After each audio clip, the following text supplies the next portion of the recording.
안녕하세요. 당나귀 삼촌입니다. 오늘은 여러분께 조금 자세히 말씀을 많이 못 드렸던 지수 시황에 대해서 말씀을 드리려고 합니다. 저희가 주로 ETF 거래를 많이 하다 보니까 지수에 대한 부분들을 물어보시면 조금 두루뭉술하게 말씀드렸던 경우가 많아서 좀 죄송했었는데, 코스닥 지수를 가지고 지수에 대해서 조금 힌트를 많이 드려보려고 합니다. 근데 여러분들께 코스닥 지수로 말씀을 드려도 코스피 지수와 상당히 유사한 부분이 있어서 지수라든지 시황을 이해하시는 부분에 대해서 상당히 큰 힌트가 될 거라고 생각을 합니다.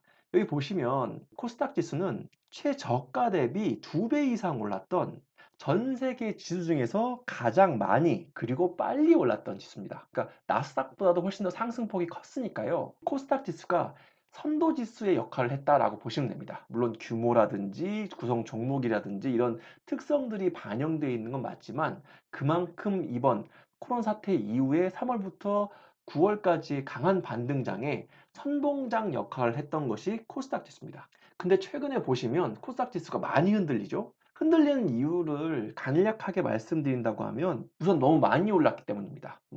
제가 지수 상방을 말씀드릴 땐 주로 PER, 주당 순익 배율을 말씀드리는데요. 유동성과 테마를 통해서 말씀드리는 것 외에는 이익을 가지고 코스닥 지수가 이렇게 상승을 한 것은 사실 설명은 되지 않습니다. 하지만 실제적으로 최고가 900피가 이상 나왔고 지금 많이 흔들리고 있는데, 그 흔들리는 이유 중에 가장 큰 것은 너무 많이 올랐기 때문입니다. 좀 당연한 말씀인데 그 가장 중요한 이유이기 때문에 말씀을 드렸고요.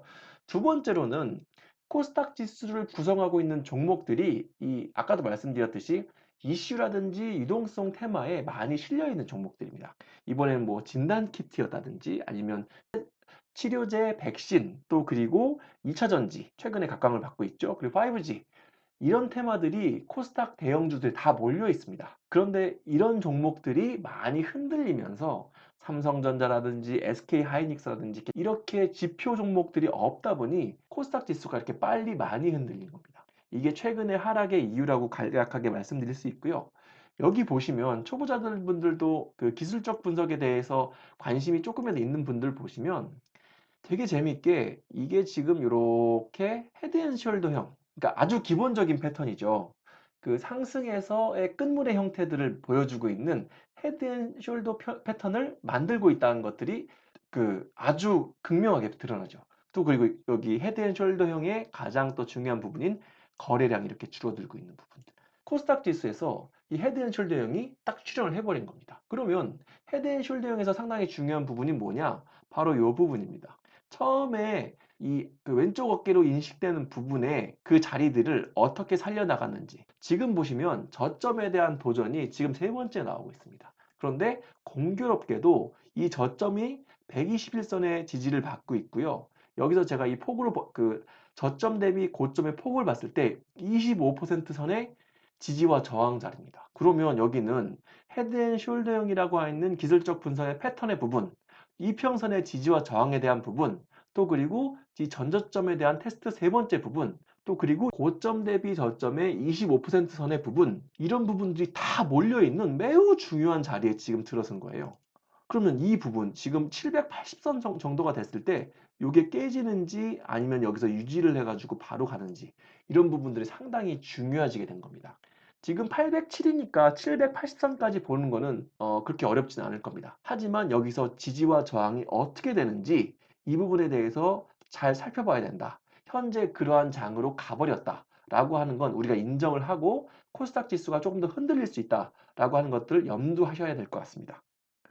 그러면 만약에 삼촌 784선, 이 25% 지지선, 세 번째 저점선, 121선들이 깨지게 되면 어떻게 되는 건가요? 그러면 코스닥 지수는 그만큼 많이 열렸기 때문에 이렇게 제가 말씀드린 것처럼 저점 대비 고점의 25% 선에서 50% 선의 어느 선까지의 지지 저항 자리까지 또 밀릴 겁니다. 제가 그 부분은 조금 더 크리티컬한 부분이라서 말씀을 자세히는 안 드리겠습니다. 하지만 784선이 밀리게 되면 지난번에 말씀드렸지만 692선까지는 다시 봐야 된다라고 말씀을 드렸죠. 거의 다 말씀을 드린 것 같긴 한데, 이런 선들을 다 염두하고 지금에 있는 코스닥 지수에 대한 하락에 대비를 하신 부분이 분명 필요하다고 다시 말씀을 드립니다. 그럼 종목 매매가 지금 784선을 깨지게 된다고 하면 코스닥에 걸쳐져 있는 개별주 매매들은 지금보다도 상당히 어려워질 겁니다. 그래서 다음 주 구간은 이 780선에 대한 지지와 저항에 대해서 항상 체크하시고 개별주 대응을 하셔야 된다고 제가 다시 말씀을 드리겠습니다. 또 그리고 중요한 말씀인데요. 제가 그 카페 시황을 통해 가지고 코스닥은 코스피의 미래다. 옛날 영화 제목과 비슷한 말씀을 한번 드렸는데요. 코스닥이 전 세계 지수를 끌고 올라왔고 작게는 한국의 코스피 지수를 같이 먼저 끌고 올라온 것들이 있기 때문에 여기서 조정을 받게 된다고 하면 그거에 딸려 올라온 코스피 지수도 분명 영향을 받게 될 것이다. 다시 한번 말씀드리겠습니다.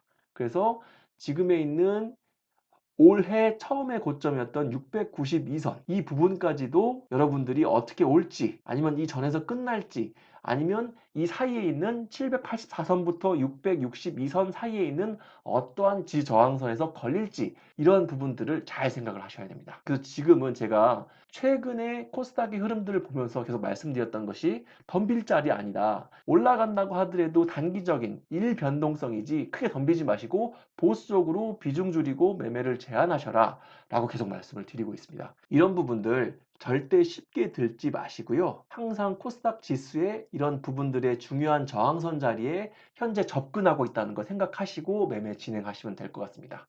제가 시황에 대한 부분들은 이렇게 중요 자리로 올 때는 한 번씩 말씀을 드리면서 여러분들 매매하실 때 좀 도움을 드리고자 합니다. 그런데 제가 또 하나 말씀드릴 게 이렇게 흔들림은 자연스러운 거고요. 왜 큰 상승이 나왔기 때문에 자연스럽게 발생을 하는 거고요. 내년 증시는 3월까지는 조금 안 좋을 수는 있지만 또 그리고 물린 종목들이 발생할 수 있지만 큰 상승이 들어왔다고 생각을 하시면서 이번 조정이 잘 넘어가면 한국 증시가 또 한 번 레벨업 될 수 있는 중요한 증거들이 계속 나오고 있기 때문에 너무 비관적으로 생각만 안 해주시고 중요한 자리에서 잘 흔들리면 앞으로 더 크게 갈 수 있구나. 이 흔들림을 잘 받아봐야겠다. 잘 대비해야겠다. 그렇게 생각을 하시고 다음 주에 코스닥 중요 자리들에 대해서 생각을 하시면 될 것 같습니다. 제가 앞으로도 지수에 대한 말씀들을 간략하게 중요한 자리에서 말씀드리도록 하겠습니다. 감사합니다. 시청해주셔서 감사하고 구독, 좋아요, 댓글, 알림 설정 꼭 부탁드리겠습니다. 감사합니다.